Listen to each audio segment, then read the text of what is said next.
First story. Deadbeat brother crashed my car, and my entitled parents lied to protect him. I have an older brother, John, who has always treated me badly. We're just a year apart, but he used to beat me up as kids and always acted like everything I owned belonged to him too.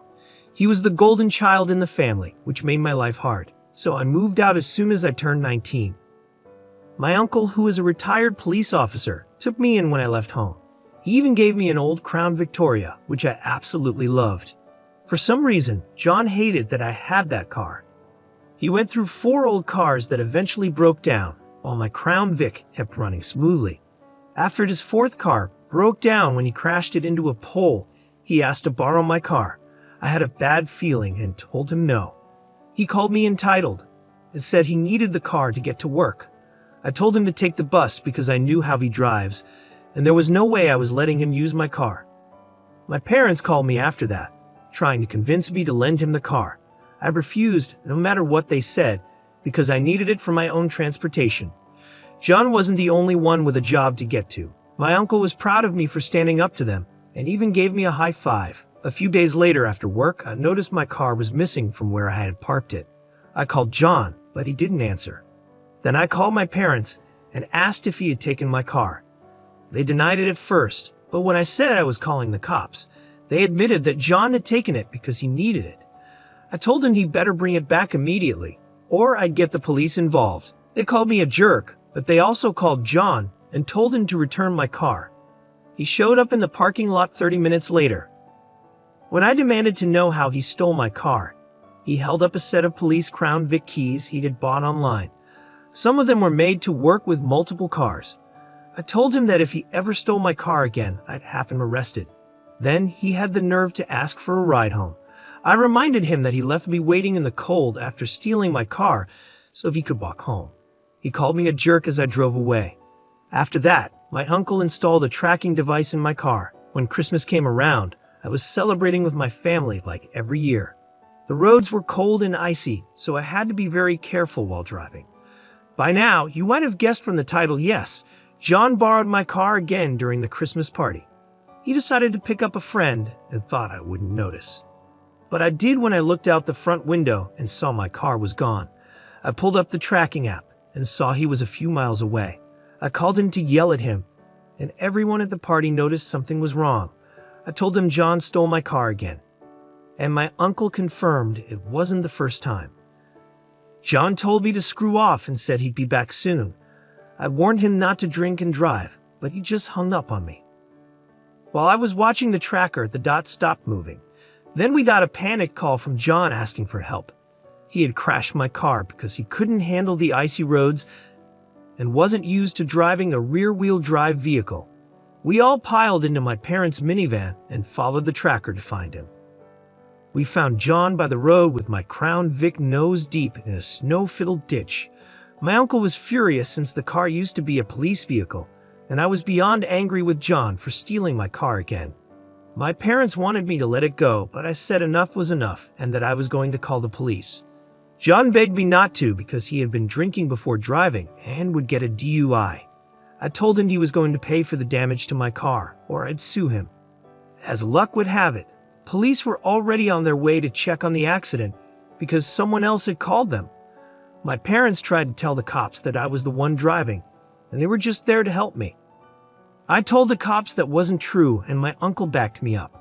One of the officers recognized my uncle, and they had a quick chat.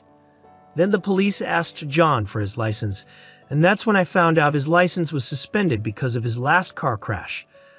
They also gave him a breathalyzer test. John ended up in handcuffs while my mom cried and begged the police not to take him away. The officer told her that she and my dad could be arrested too for lying to the police. That shut them up fast, and we all got back in the minivan. The Christmas party ended early, and my parents drove me and my uncle home since he had come with me.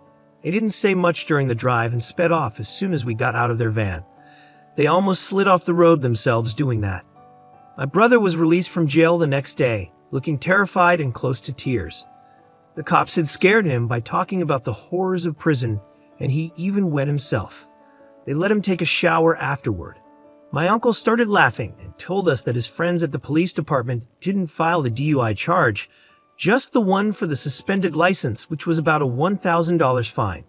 My uncle said he just wanted to teach John a lesson and that this would be the only time he'd help him out. John then apologized to me and promised to pay for the repairs to my Crown Vic. He also swore he'd never touch my car again. When the car was pulled out of the ditch, the front end damage was minor, just a new bumper, headlight, and grille were needed. The damage was only on the surface, thankfully. My parents have pretty much pretended the whole thing never happened. John gave me the extra Crown Vic keys he had bought online and said he learned a lesson he wouldn't forget. Update. This is an update from yesterday. My brother kept his promise and paid for the damage to my car. The body shop guy gave me a fair deal to replace the damaged parts on my Crown Vic and just asked if I cared whether the parts were original or not.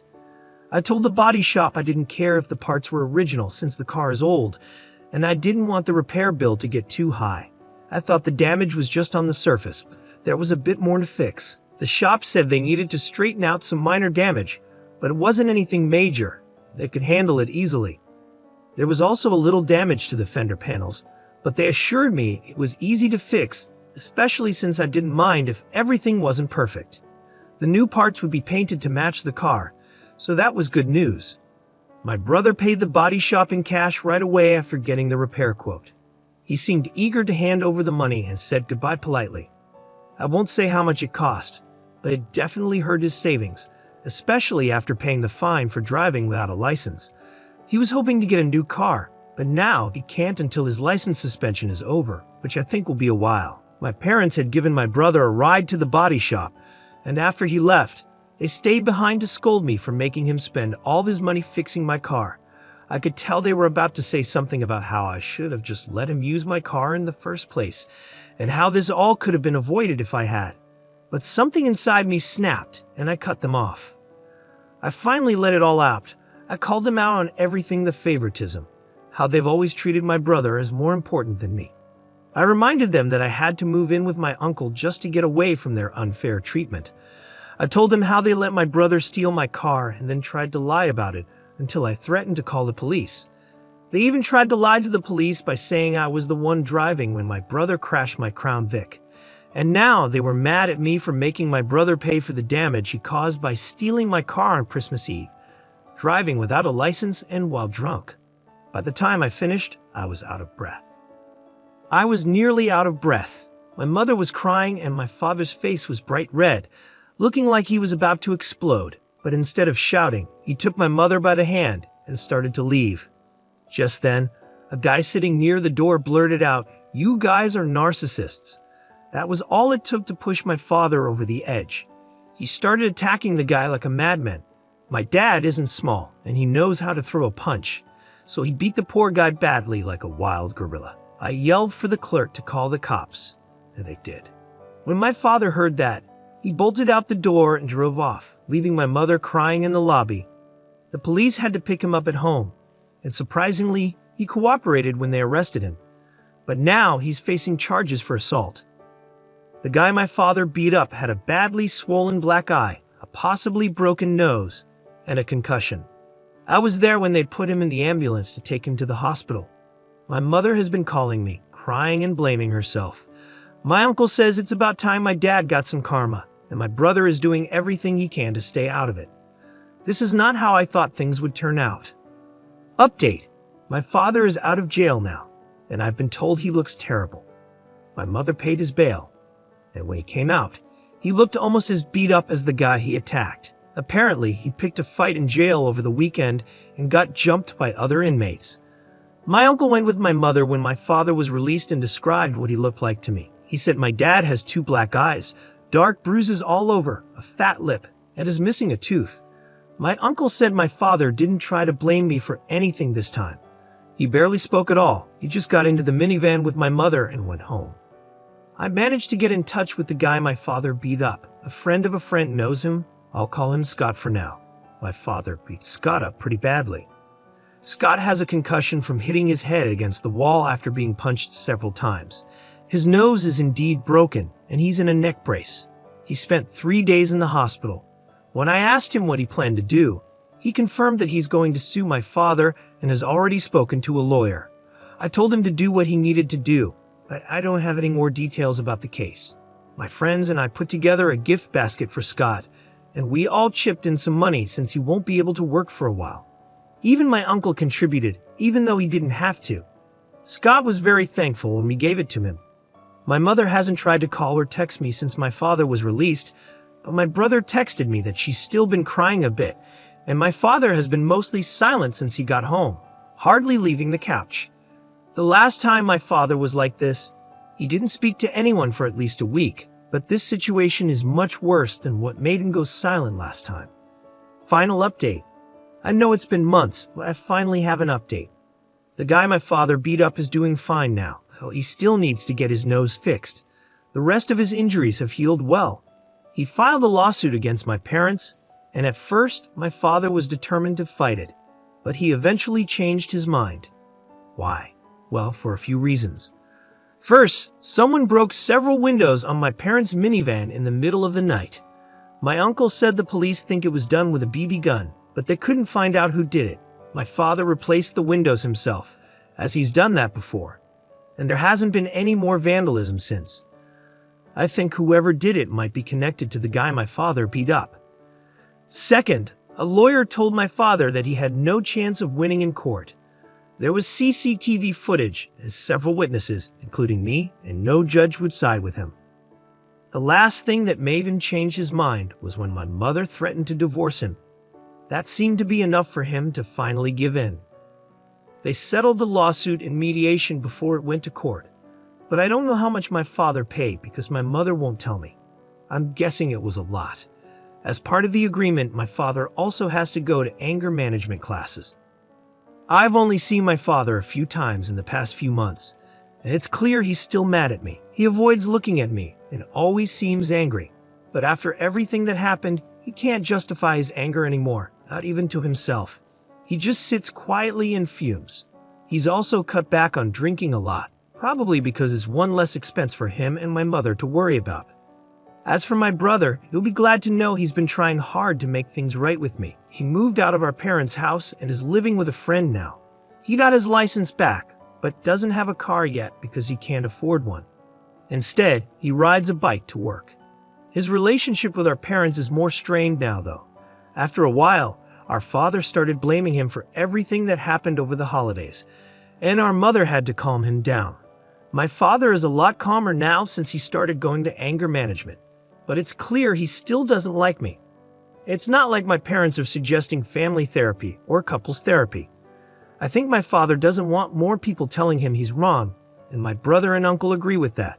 My father is still working, though his clients dropped off for a while. He's back on his feet now. My mother says he wants to get dentures for his missing teeth. It turns out he lost more than one tooth after getting out of jail. Initially, it was just one, but several of his upper teeth were already in bad shape, and he had to have more pulled. Now he's missing 5 teeth on the upper left side of his mouth. A lot of people criticized my uncle for keeping my brother's DUI from being filed, and I had mixed feelings about it too. My uncle read many of the comments and finally said, after a few months, that he'd never do something like that again, no matter who it is. I agree with him, and my brother understands too. So no one will ever expect my uncle to just fix things if they get arrested again. So that's my final update. See you all later. P.S. Yes, my car is doing fine. It has a tracker and a kill switch now, and there have been no mechanical issues since it was repaired. I think this story might be fake because everything seems too convenient, but I'll keep updating as the original poster shares more. Second story. My deadbeat husband left our toddler and baby on a busy road, and they almost died, so I packed my bags and left. Now he's begging for forgiveness. What should I do? Hey Reddit, I need to share what happened because I'm still shaking. I'm 27 and have been with my husband, who's 32, since 2024. We have a 5-year-old daughter and a newborn son. But tonight, something terrible almost happened. My husband has always had trouble focusing, but I never thought it would go this far. Our neighborhood is laid out strangely, with cars speeding by all the time. I was folding clothes when I suddenly heard our daughter scream, "Dad, help." That scream made me drop everything and run outside. What I saw made my heart stop. Our newborn stroller was rolling toward the busy street. I screamed and ran as fast as I could. barely stopping the stroller in time. My daughter had fallen and scratched her hands and knees while trying to chase after the stroller. I grabbed my baby, my heart racing, and looked around for my husband. He wasn't watching the kids, he was chatting with the neighbors, completely unaware. The anger I felt was like nothing I've ever experienced. I stormed up to him, shouting in disbelief. He looked shocked at first, and then realized what had almost happened. He started apologizing and crying, but it was too late. I couldn't understand how he could be so careless, so blind to our daughter's screams and the stroller rolling away. I packed up the kids and left. I'm staying with my parents now, and they're on my side. But my husband keeps texting and begging for forgiveness, saying it was just an honest mistake. But I can't get over the fear of almost losing my baby because he couldn't focus for even a second. My daughter got hurt because he wasn't paying attention. I almost lost my son because he wasn't paying attention. I can't stop crying. I wish this had never happened. I'm sorry this is short, but I just want to hold my babies. And I can't stop shaking every time I think about it. What if I had been just 1 second late? Would I have been planning a funeral? I left the house because I hated it. I didn't feel like it was safe for the kids with all the traffic, and I was right. It's my husband's workhouse. And I can't be running around either. I had a C-section less than 5 weeks ago. A lot of people are asking why I wasn't watching the kids myself. I was doing their laundry like any parent does while my husband took the kids for a walk to spend time with them. He caused this situation all by himself. This has never happened before, so how was I supposed to know? People are asking why I didn't get him checked out. I'm not his mother. He's 32 years old. I'm tired of people acting like I have to parent my husband while I'm also taking care of a newborn and a toddler and still healing from a C-section. I even tore my stitches when I ran to save my baby. I don't care if it was his ADHD. The court wouldn't care either. If he had killed my child, he would have gone to prison, no matter what. Relevant comments and additional information from the OP. A specific comment mentioned, okay, he was 99% wrong, and I'd be furious just like you. But I'm a little confused about the situation. Why was your baby left unattended in a stroller? How did the stroller end up in the road if you were at home? Is it normal for your baby to be out front in the stroller while your toddler plays outside? Maybe it was a freak accident. As a mom, I have to be honest, most of us have had near-death experiences with our kids. We could be naive and expect our little ones to have more awareness and survival skills than they do. When my son was 2, we had a terrible experience with an escalator, and I still have trouble sleeping because of it. Every parent has these moments unless they're insanely lucky. I don't fully understand what happened, but it seems like he's really sorry and feels awful. Once you go through something like this, you never forget it. If he truly loves your kids, he's devastated and has learned a hard lesson. I'm not sure if your response was the best, but I understand why you did it in the heat of the moment. I think you two need to have a serious talk and maybe consider moving if possible. I wouldn't jump straight to divorce like Reddit often suggests. I believe there's a solution here, and I'm so sorry you're dealing with this. It's the worst feeling in the world. Ope's response. Hi there, let me clarify. I was sitting inside in the living room, and there's a big window behind the TV that was open a little so I could hear what was happening outside. That's when I heard my toddler scream for her dad to help. When I got outside, he was standing on the neighbor's driveway. I think he must have left the baby on the road because there's no way the stroller would have rolled off by itself. My toddler was playing with the neighbor's cat before she noticed her brother rolling away. When I confronted my husband about it, he just kept stuttering and couldn't explain what happened. I still don't know if he forgot to put the brakes on the stroller, if the wind pushed it, or something else. My neighbor contacted me and asked if I wanted the security footage because his wife is completely on my side. So I'll probably find out what happened once I get the video. Comment. I understand this is a horrible situation, but saying you don't care if it was his ADHD won't help and might make things worse. It's important to remember that with ADHD, sometimes people don't register things like this at all. People with ADHD often have shorter life expectancies because they may accidentally harm themselves. This isn't the same as being careless. Learning more about ADHD could help you both stay safer. Understanding how my ADHD works and using specific precautions has probably saved my life. You should tell your husband what you need from him, whether that's getting better control of his ADHD through medication or other methods, or setting clear rules like not taking the kids out front without you. It's strange that neither your husband nor the neighbor noticed the stroller. You did from inside. Were the neighbors just watching the stroller roll toward the street? Was your husband somewhere where he couldn't see it? Were you already heading outside when this happened? I'm trying to understand why neither your husband nor the neighbor noticed, but you did from inside. People with ADHD usually react quickly in emergencies, so this seems odd. I'm not accusing you of leaving anything out, but think about what your husband and the neighbor were doing that they missed it. Something feels off. This is a terrible situation. I once lost a pet due to inattention from ADHD, but I can't imagine nearly losing a child. Op's response. That's why I'm waiting for the footage. It doesn't make sense how this all happened. I'm not sure how to describe my house. There's a big window in the living room that was open a bit so I could hear outside. The neighbor's house is 3 houses away, and we live at the end of the street near a main road.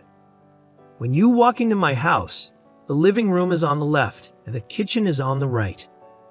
When I got up, I couldn't run fast because I'm still healing. Sorry if this is confusing. When I ran outside, the neighbor's wife was running toward the stroller, but was still far away, and the neighbor was helping my little girl off the road. That's all I saw. I'm just waiting to hear back from them. My husband was just standing there with his hands on his head, doing nothing. Comment. I was shocked when I read what happened. Are you okay? Did you hurt yourself more? You just had a baby. What was your husband doing? Being outside with small children, especially near a busy street, should be like watching them swim. Anything can happen in an instant. I hope you're okay. Do you have cameras in your house? I wonder how long your husband was talking to the neighbor. Op's response. I tore my C-section stitches and had to go to the ER. While I was there, I made sure my little girl got her knees and hands bandaged up. The crazy thing is, I didn't even realize I was bleeding until I was in my parents' car. My mom noticed and panicked, taking the baby back to their house while my dad took me and my daughter to the hospital. Update 15 hours later. The neighbor's wife sent me the footage, and I just can't believe what I saw. My husband was walking with the stroller, and our toddler was in front of them. When they passed the neighbor's house, the neighbor was outside washing his car, and our toddler saw his cat and stopped to pet it. My husband stopped too, but he left the baby on the road. He didn't even bother locking the stroller wheels and walked all the way up the driveway without looking back. He had his back to the stroller for about 10 minutes before it suddenly started moving. I think it was because the road is on a hill, or maybe it was the wind. My toddler never went near the stroller. The stroller rolled down the road, and that's when my toddler started screaming and running after it. When she saw the stroller, the neighbor started running after my daughter, but she tripped, and he tried to help her up. That's when the neighbor's wife drove into the frame, stopped her car, and ran back toward the stroller. After that, everything went out of frame, but you can hear all the noise. My husband just stood there the whole time with his hand on his head, staring blankly. He didn't even move when our toddler was crying after she hurt herself. He only started crying when I confronted him. I don't know what to do. I'm panicking because this isn't the life I wanted for my kids. I can't understand why he just stood there. I haven't gotten a text or call from him since I saw the video, just silence. I can't stop hearing my daughter's screams in my head. It's a sound no mother ever wants to hear.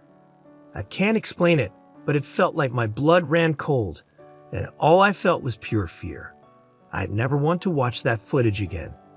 Thank you for watching the video. If you're interested in more stories like this, we have plenty more to share. Just subscribe to our channel, hit the like button, and share it with your friends.